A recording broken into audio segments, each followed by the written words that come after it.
Hi, and welcome to Career Services Video Interview Techniques presentation.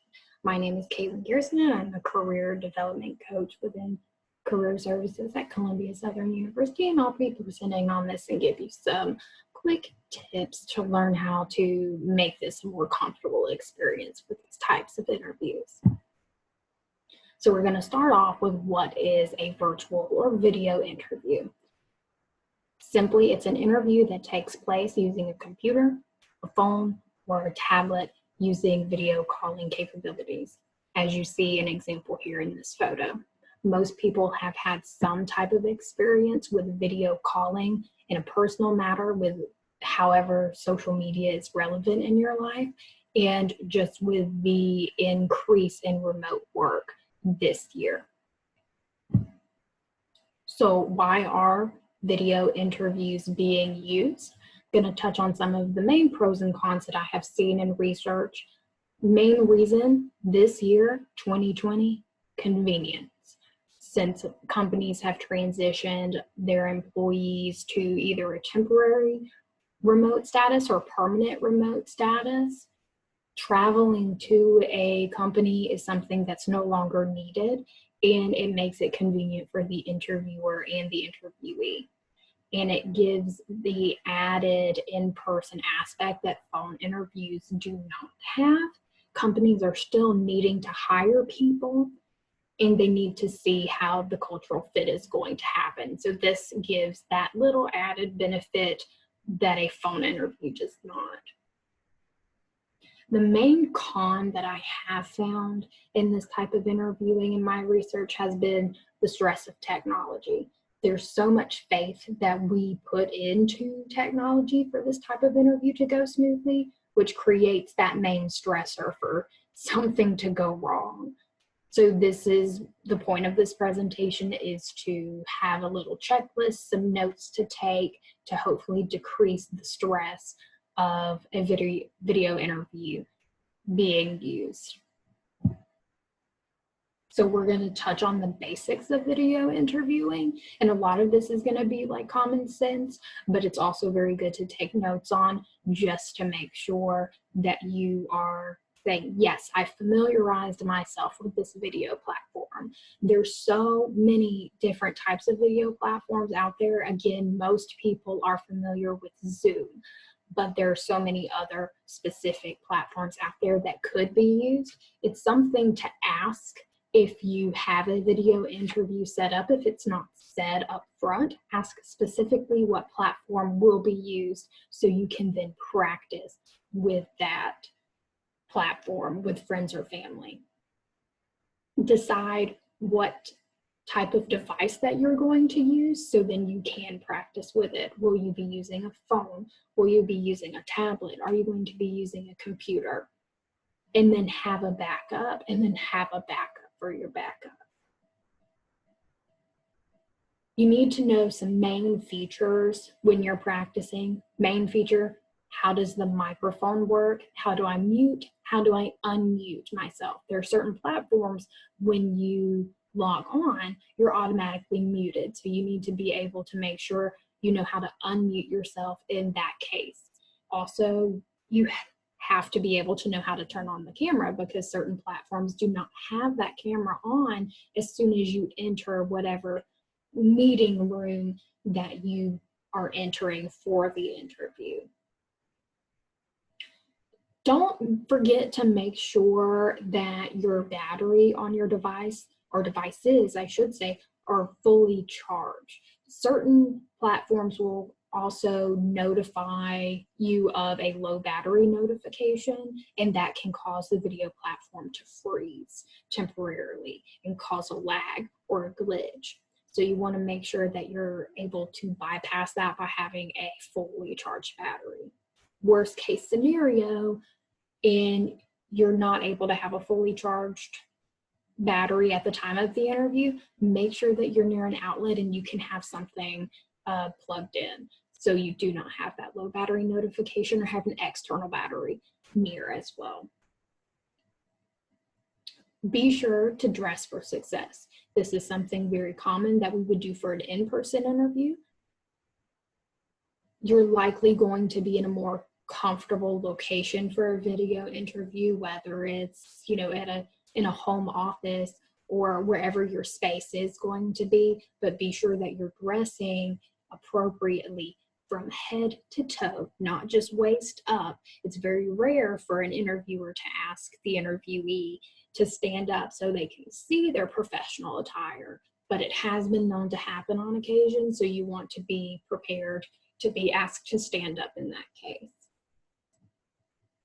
In setting up your space, you want to make sure that you have a very neutral environment, such as the photo here. She appears to be in an office, could be in a home, or it could be in, you know, an actual organization, but you want to make sure that there's a neutral background. There's nothing here that's distracting. So when you're setting up your space, you want to, again, make sure that you have the device ready to use, to practice with, and you want to make sure that you practice in the area that the interview is going to take place a couple of times, so you know which way to angle the camera, which way to angle the light, because appropriate lighting is a huge thing.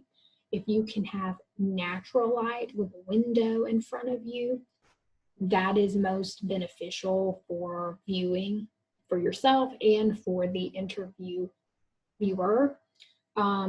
If you have your back to the light, it's going to create a silhouette type form, and that's going to decrease, you know, facial expressions, body language, and just not have a very good effect for you or for the interviewer. So with choosing your space in general, if you don't have a neutral area such as this photo or in the previous photo, try and find, you know, a blank wall that you could be in front of. Again, with light, if you're unable to be near a window, you can always get a lamp and set it behind the device so there is adequate light for you. Or you can use the dining room, a living area. If it's a studio apartment and there has to be a bed behind you, try and shift so there's not a bed behind you. Even if your home office is in your bedroom per se, try not to have a bed behind you is the main thing that I'm saying. Is if you have to have the bed behind you, you can always make up a makeshift backdrop with a clean, single color, plain sheet.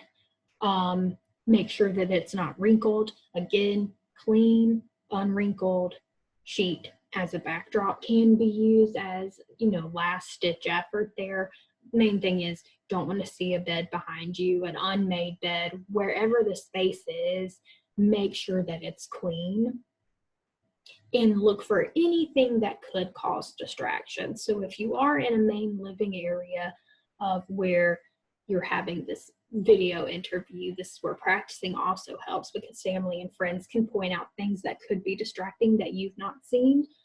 But little things that you will notice, if you have a ceiling fan on, that movement of the ceiling fan is going to cause some type of distraction. That simple move, so turn that off. Also, if there's a TV in the background, whether or not it's muted or not, if that picture is moving, that's going to be a distraction as well. And also reflective surfaces, mirrors, whether decorative or certain cabinets with a glass doors on them. If you can see, let's say, the example of a TV that's muted in a reflective surface and that's moving, I would definitely, again, have the TV off, try and have the reflective surface not showing any type of distraction. Or if it's a mirror and you can see that you have just moved your laundry basket into the reflection of the mirror that can then be seen on the interview, make sure that you can't see that or anything of that nature. Again, light's important, so natural lighting is the preferable lighting, but if you can't do that, have a lamp, move it around accordingly. That's what you're going to see when you're practicing on your video platform with friends or family, may need to move it a little bit, have it behind the device that you're going to be using. And that's going to really help to see where the most attractive angles are and not having unflattering shadows and things of that nature, so they can see your body language and the interviewer can see your facial expressions. And make sure that there's minimal noise. I know if you live in a busy neighborhood and things of that nature, that can be something that's difficult. But if you have a neighbor that cuts grass at a certain time every week, and that's when the interview was scheduled, try not to schedule at that time if that's possible. But that's where the use of unmuting and muting of the microphone can benefit you.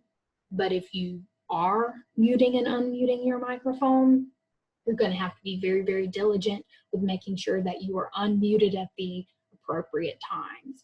Because if you are asked a question and your microphone has been muted and you answer this question beautifully and professionally, and you forget to unmute your mic, as everyone does because we're all human, you're going to have to then wait, redo it, because it's likely that the interviewer is going to say, wait, I can't hear you. That could cause some unnecessary stress for you there.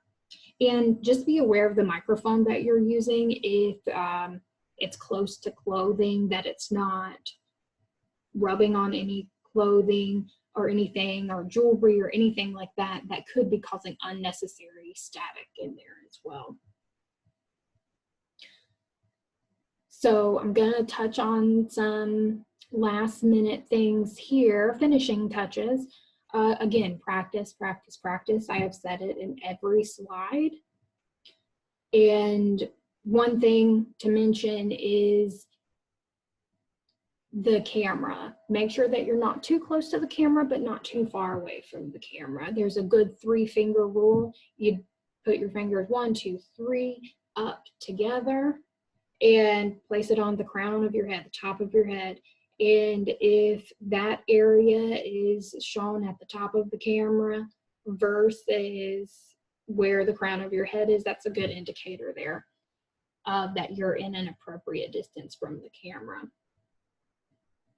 You want to make sure with this practice, it's helping you mentally prepare. Humans have a tendency to rush when they're speaking. So in this practice, when you're in the space, you have your space set up, you've removed all distractions, that you're able to practice these questions that you've prepared or that you think will be asked of you.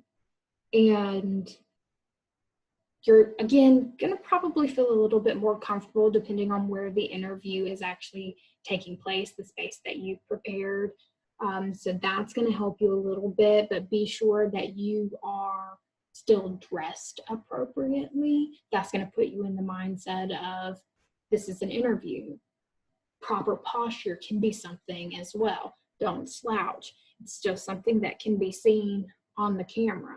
And be careful of jewelry. With dressing appropriately, certain jewelry can have a jingle to it, especially with the microphone, as I had said previously, if it is causing unnecessary static. But certain bracelets have a jingle, certain earrings have a jingle, heavy necklaces have a jingle. If that's something with your practicing with the actual outfit on, if there's a lot of jingling going on, that's going to be a distraction as well. Review the company website if you have any kind of hesitation on what to wear. You usually can get a good indication of the type of culture that the company has. And again, you would be dressing as if going for an in-person interview. Business casual is usually the safest option in that case. And just be patient. You have to be patient with yourself as well as being patient with the interviewer. Even though you've made all of the proper preparations, technology, again, can have its mind made up. It can have a mind of its own. It's where we can't live with it, can't live without it. And even though, like I said, you've made these preparations, the interviewer may have some type of glitch happening. So you have to be prepared for any outages that may occur, any lags that may happen. Wait until the interviewer has finished talking completely in case there is a lag. Usually there's some cues that you can pick up from the interviewer of when they've finished, and then you can start your answer. But all in all, preparation is key in this case.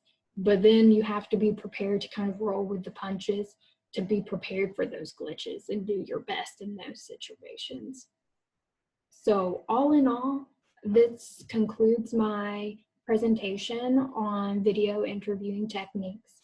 If you have any further questions about any of what was discussed in this presentation, please feel free to reach out to Career Services. Our contact information is on the screen now.